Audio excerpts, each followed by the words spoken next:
తెలంగాణకి వచ్చాయి.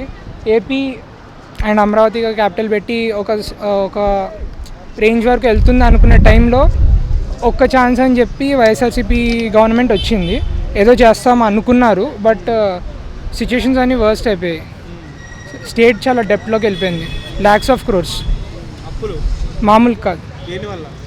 దేని ఫస్ట్ ఇన్వెస్ట్మెంట్స్ ఉంటే ఉన్న అప్పులు తొలగించవచ్చు. ఇన్వెస్ట్మెంట్సే లేవు. ఇన్వెస్ట్మెంట్స్ లేకపోతే జాబ్స్ ఉండవు.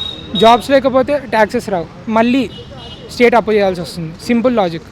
మరి ఎందుకు కంపెనీస్ తీసుకురావట్లేదు అంటారు? కంపెనీస్ ఏమో నాకు ఐడియా లేదు. బాబు గారు వస్తే కంపెనీస్ ఖచ్చితంగా వస్తాయా?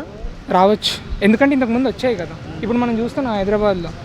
అప్పుడు బాబు గారిని జైల్లో పెట్టినప్పుడు చూస్తే ఇక్కడ అమెరికా ఎక్కడ పడితే అక్కడ ధర్నా చేశారు కదా. ఎందుకు? వాళ్ళందరూ ఐటీ ఎంప్లాయీసే కదా. సో ఐటీ సెక్టర్ని ఎంతలా డెవలప్ చేశారు కాబట్టి ఆంధ్ర కూడా ఖచ్చితంగా డెవలప్ అవుతుందా?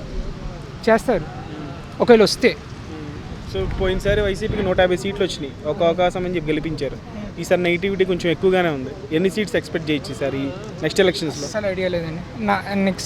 నా ఫస్ట్ ఓట్ ఏదైతే ఉందో అది చూసుకోవాలి. సరే, 175 సీట్లు ఉన్నాయి. ఏ పార్టీకి ఎన్ని సీట్లు? టీడీపీ జనసేన అలియన్స్లో ఉంది కాబట్టి ఆ పార్టీకి ఎన్ని వస్తాయి, వైసీపీకి ఎన్ని వస్తాయి? ఏ పార్టీకి ఎన్ని వచ్చినా పర్లేదు, కానీ అలయన్స్ గవర్నమెంట్ ఫామ్ చేస్తే బెటర్ అని అంటాను.